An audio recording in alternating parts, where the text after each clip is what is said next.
With Himanshu. आज मैं नई वीडियो के साथ आपके पास आया हूं और ये जो टॉपिक आज मैं डिस्कस करूंगा डिक्शनरी का, जिसमें मैं इंपॉर्टेंट क्वेश्चंस डिक्शनरी के आपको डिस्कस करेंगे जो कि हम बोर्ड एग्जाम्स में आएंगे और जो कि 11th के फाइनल पेपर्स में भी आएंगे। ठीक है, तो टाइम वेस्ट ना करते हुए सबसे पहला प्रोग्राम देखिए। जैसे मैंने इसमें लिख रखा है सॉर्ट बाय की मेरे को क्या करना है, जो ये मैंने डाल रखा है ना एंट्री, देखो डी में मैंने डाल रखा पायल, फिर हिमांशु 9, फिर पूजा 15। ठीक है, ये जो मैंने डाल रखा है ना बच्चे, इसको मैंने सॉर्ट करना है और सिर्फ इसकी क्या सॉर्ट करनी है, सिर्फ कीज सॉर्ट करनी है। तो देखिए मैंने एक वेरिएबल ले लिया माई कीज, मैंने लिख दिया लिस्ट। क्यों? क्योंकि डिक्शनरी को हम लिस्ट में कन्वर्ट करेंगे तभी होगा, क्योंकि आपको पता है डिक्शनरी हमारी इम्यूटेबल है, जो चेंज नहीं हो सकती। ठीक है, तो मैंने क्या किया, लिस्ट में मैंने डी डॉट कीज डाल दिया। डी क्यों? क्योंकि डी के अंदर डिक्शनरी है। कीज क्यों? क्योंकि सिर्फ मेरे को क्या चाहिए, कीज चाहिए। क्या चाहिए? कीज चाहिए। और फिर मैंने कीज को क्या कर दिया बेटा, मैंने कीज को सॉर्ट फंक्शन लगा के सॉर्ट कर दिया। ठीक है, जब मैंने सॉर्ट फंक्शन लगा के सॉर्ट किया तो वो सॉर्ट होगी। तो सॉर्ट के लिए मेरे को एक वेरिएबल तो चाहिए ना, सॉर्ट के लिए मेरे को एक वेरिएबल चाहिए, तो वो मैंने वेरिएबल ले लिया एस जी। क्या ले लिया? S G. हमेशा याद रखना, जब एक से ज्यादा एंट्री हो ना, जैसे ये एक दो, एक से ज्यादा एंट्री हो तो हम फॉर लूप लगाएंगे। क्या लगाएंगे बेटा? फॉर लूप लगाएंगे। ठीक है, तो मैंने क्या लिख दिया, फॉर आई, एक मैंने वेरिएबल ले लिया आई जो कि मेरे को चाहिए था, इन माई कीज की वैल्यू आई में चलेगी और फिर आई की वैल्यू एस जी में चलेगी। ठीक है, जब एस जी में गई तो मैंने प्रिंट करा दिया एस जी। इससे क्या हुआ, जो मेरी कीज सॉर्ट थी ना, वो फॉर लूप के थ्रू डिस्प्ले हो जाएगी। वो क्या हो जाएगी बेटा, मैं लिख देता हूं, फॉर लूप के थ्रू डिस्प्ले हो जाएगी। ओके, अब देखिए इसके रन करके देखते हैं। कंट्रोल F5, देखिए इसमें अब हमारा, देखिए आ गया ना। देखिए सॉर्ट करके आ गया, तो सबसे पहले आया हिमांशु, उसके बाद आया पायल, उसके बाद आया पूजा। हमने सॉर्ट फंक्शन किस में लगाया, हमने सॉर्ट फंक्शन लगाया की में। किस में लगाया बेटा? की में। तो ये हमारा प्रिंट होके आ गया, दिस इज की। मैंने पहले बताया, ये जो पायल है की है, जो 2 है वैल्यू है, हिमांशु की है 9 वैल्यू है, पूजा की है 15 वैल्यू है। सो होप सो आपको प्रोग्राम समझ आ गया होगा। अब हम दूसरे प्रोग्राम में चलते हैं। ठीक है, देखिए जैसे दूसरे प्रोग्राम का नाम ही मैंने लिख दिया मिसिंग वैल्यू। अगर मिसिंग वैल्यू है तो उसके अंदर हमने क्या दिखाना है, जैसे मैंने यहाँ पे लिख दिया नॉट फाउंड, तो नॉट फाउंड आना चाहिए। ठीक है, जैसे मैंने डिक्शनरी में लिख दिया इंडिया 0091, ऑस्ट्रेलिया 0025, नेपाल 00977। ठीक है, मैंने पहले तो गेट करा दिया इंडिया को, फिर करा दिया जापान को। ठीक है, अब इसकी आउटपुट देखते क्या है। मैं वैसे ही बता रहा हूं, इसका तो नॉट फाउंड आएगा क्योंकि जापान में तो कुछ है नहीं। ठीक है, एक बार देख लेते हैं। कंट्रोल F5 किया मैंने, देखिए 0091 क्यों आया, क्योंकि हमने इसकी वैल्यू प्रिंट कराई है। देखिए गेट कराई हमने वैल्यू, तो ये तो 0091 आ गया है। क्यों? क्योंकि इंडिया की कौन सी वैल्यू है, 0091, और जापान की कोई वैल्यू है नहीं, तो ना जापान लिखाया ना उसकी कोई वैल्यू लिखाई है, तो इसलिए वहां पे नीचे क्या लिखा गया, not found. So hope so आपको ये वाला प्रोग्राम भी क्लियर हो गया होगा।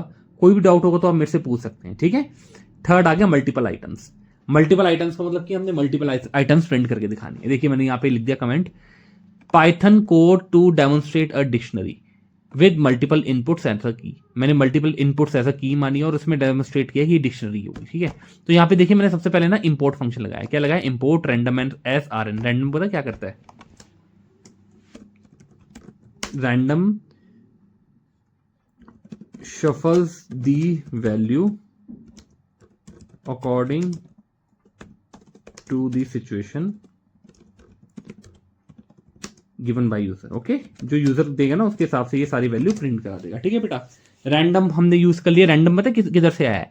रैंडम आया पैकेज से। किससे आया बेटा? पैकेज से आया। ठीक है ना, और ये क्या करेगा बेटा, देखिए इसमें लिखा भी हुआ है, ये यूजर के थ्रू वैल्यूज जो है वो प्रिंट कराएगा, और साथ में इसकी जो वो है, क्या कहते हैं, इसकी जो एक तरह से प्रिंटिंग की क्षमता है, एक तरह से ये क्या क्या प्रिंट कर सकता है। तो देखिए बाइट्स में इतनी वैल्यू प्रिंट करेगा, इंटीजर में जो यूजर देगा वो प्रिंट करेगा, सीक्वेंस में जो देगा वो प्रिंट कराएगा। ठीक है, ये आपको कोर्स में नहीं करना क्योंकि आपके कोर्स में नहीं है, तो ये सब चीजें प्रिंट करेगा। परमुटेशन कॉम्बिनेशन भी करेगा, जो 11th-12th क्लास में होता है। ठीक है, इतना हमने जाना है नहीं क्योंकि हम सिर्फ 11th-12th कर रहे हैं। तो मैंने एक एम्प्टी डिक्शनरी बना दी, डिक्शनरी में मैंने एम्प्टी बना दी, और सबसे पहले मैंने कुछ ट्रिपलेट डाले। ट्रिपलेट का मतलब होता है 3। ट्रिपलेट का मतलब क्या होता है, मैं कमेंट लिख देता हूँ, यहाँ लिख देता हूँ कमेंट। ठीक है, ये मैंने हैशटैग लगाया। ट्रिपलेट का मतलब होता है 3 values, whether it would be integer, char और समथिंग एल्स। ठीक है बेटा, ट्रिपलेट का मतलब होता है 3। ठीक है, समथिंग एल्स, ये मैंने लिख दिया। ठीक है, तो मैंने एक्स लिया, वाई लिया, जेड लिया। एक्स में डाल दिया 10, वाई में डाल दिया 20, जेड में डाल दिया 30। फिर देखिए मैंने डिक्शनरी में एक्स वाई जेड वैल्यू डाल दी। क्या डाल दी मैंने डिक्शनरी में? एक्स वाई जेड वैल्यू डाल दी। तो एक्स प्लस वाई, तो मतलब 10 प्लस 20, 10 प्लस 20 क्या हो गया? 30। फिर जेड माइनस कर दो, 30 में से 30 गया 0, इसकी आउटपुट 0 आ जाएगी। ठीक है, अब सेकंड देखो 5 2 4, होप्स तो आपको समझ आ रहा होगा। 5 2 4, ठीक है बेटा। इसमें मैंने क्या किया, डिक्शनरी में मैंने लिखा एक्स वाई जेड, ठीक है, लिख दिया। फिर मैंने आके लिख दिया X plus Y minus Z, तो मीन्स 5 प्लस 2 7, जेड में क्या है 4, तो इसकी आउटपुट क्या आएगी? देखो एक्स मैंने लिख दिया 5, ठीक है, एक सेकंड यहाँ पे मैं कमेंट लगा दूं नहीं तो एरर आ जाएगा। ठीक है, एक्स में लिख दिया मैंने 5, ठीक है, वाई में मैंने लिख दिया 2, ठीक है, और जेड में क्या लिखा मैंने? जेड में लिख दिया बेटा मैंने 4। फिर मैंने लगाया माइनस एक्स प्लस वाई, मतलब 5 प्लस 2 माइनस, एक मिनट, माइनस 4, तो वैल्यू क्या आ गई 3। तो इसकी वैल्यू तो हमारी 0 आ जाएगी, इसकी 3 आ जाएगी। अब इसको प्रिंट करा दिया मैंने डिक्शनरी में, देखिए इसकी क्या वैल्यू आती है। ठीक है, मैंने किया कंट्रोल F5, ये प्रिंट हुआ। ठीक है, प्रिंट हो गया। देखिए पहले तो ये प्रिंट हो जाएगा 10 20 30, देखो प्रिंट हो गया। फिर 0 पता ना क्यों आया? क्योंकि एक्स में 10 है, 20 वाई में है, तो 10 प्लस 20 30 माइनस 30 0, देखो आ गया ना 0, देखो आ गया। अब देखिए 5 2 4, अब देखिए 5 एक्स में, 2 वाई में, 5 प्लस 2 7, 7 में से 4 गया, देखो 3 आ गया। ठीक है, ये हमारी की हो गई, ये हमारी की हो गई, ये हमारी वैल्यू हो गई। ओके बच्चों, तो होप सो आपको ये वाला प्रोग्राम भी समझ आ गया होगा। तो हम फोर्थ प्रोग्राम के बारे में बात करते हैं। फोर्थ प्रोग्राम पे जाने से पहले मैं आपको एक और बात बता दूं। अब सिर्फ मैं इंपॉर्टेंट क्वेश्चंस आपको बताऊंगा जो कि आपकी 11th और 12th में काफ़ी आपको हेल्प मिलेगी, और इससे क्या होगा, आपकी प्रोग्रामिंग की स्किल्स जो है वो इनहेंस होगी। ठीक है, अब फोर्थ प्रोग्राम देखो, सम। देखिए फोर्थ प्रोग्राम सम है। मैंने डी में डिक्शनरी ली जिसमें ए में 100 डाल दिया। आपको पता है ए हमारी की है, 100 हमारी वैल्यू है, बी हमारी की है, 200 हमारी वैल्यू है, सी हमारी की है, 300 हमारी वैल्यू है। एक मैंने वेरिएबल ले लिया RES, ठीक है, उसमें मैंने क्या लगा दिया, सम वेरिएबल लगा दिया। सॉरी, इसमें मैंने क्या लगा दिया, सम इनबिल्ट फंक्शन लगा दिया। ये हमारे कुछ फंक्शन होते हैं, जैसे मैंने आपको बताया इनबिल्ट फंक्शन होते हैं। क्या होते हैं बेटा? इनबिल्ट फंक्शन, जैसे कि सम, मैक्स, मिन, काउंट, एवरेज, एक्सेट्रा। और भी बहुत सारे फंक्शन होते हैं जो कि हमारे इनबिल्ट होते हैं, जैसे प्रिंट फंक्शन भी हमारा इनबिल्ट होता है।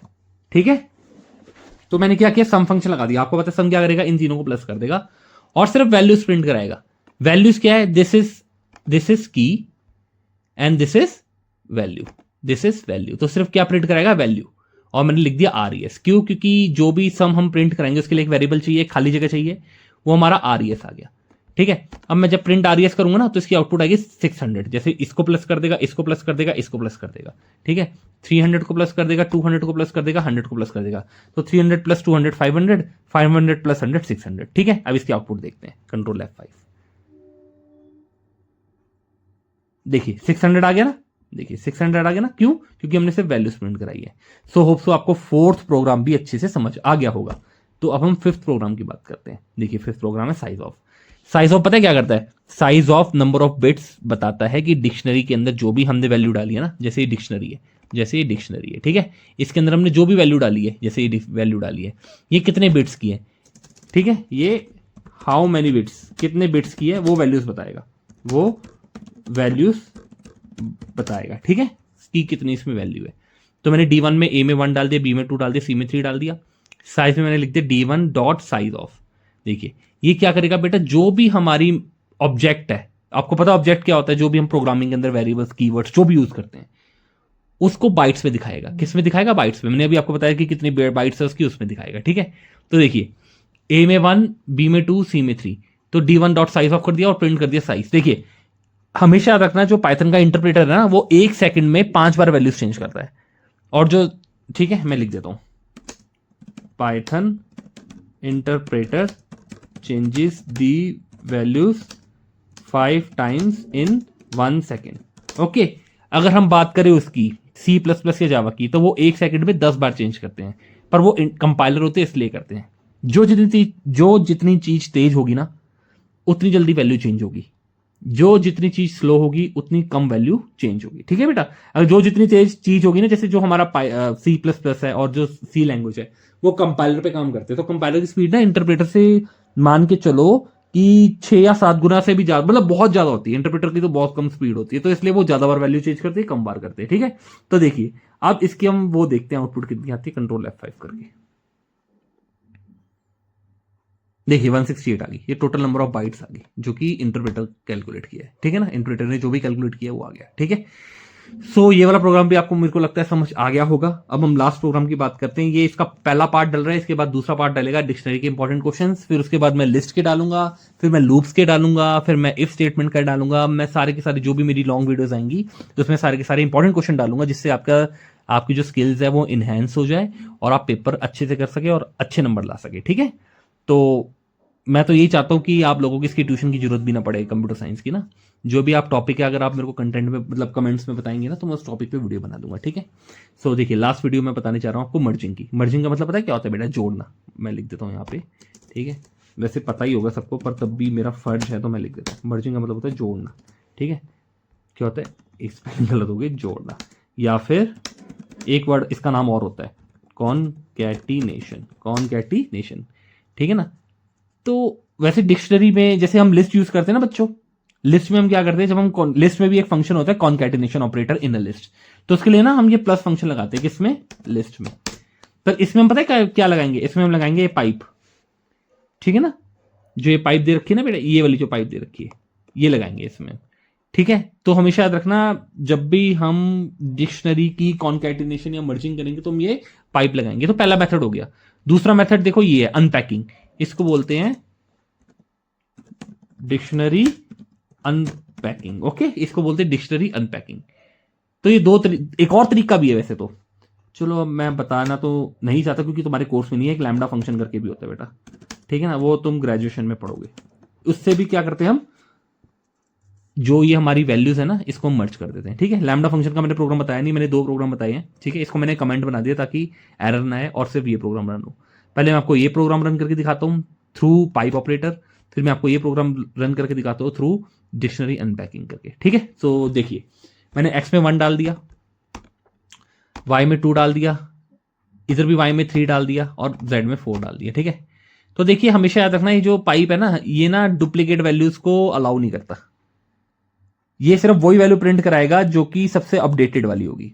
जैसे देखिए ये D2 है, D2 में अभी y में क्या वैल्यू है 3, तो ये 3 प्रिंट करेगा, ऊपर वाला 2 नहीं कराएगा, ठीक है। ये हमेशा याद रखना, ये बड़ा ही एक इंपॉर्टेंट पॉइंट है, बच्चे कंफ्यूज होते हैं क्योंकि जो हमारा ये पाइप ऑपरेटर है ये डुप्लीकेट वैल्यू अलाउ नहीं करता। ये सिर्फ वही वैल्यू अलाउ करता है जो कि सबसे ज्यादा अपडेटेड है और जो सबसे ज्यादा नई वैल्यू है। ये पुरानी होगी, देखो ये पुरानी होगी वैल्यू, जो ये अपडेट है।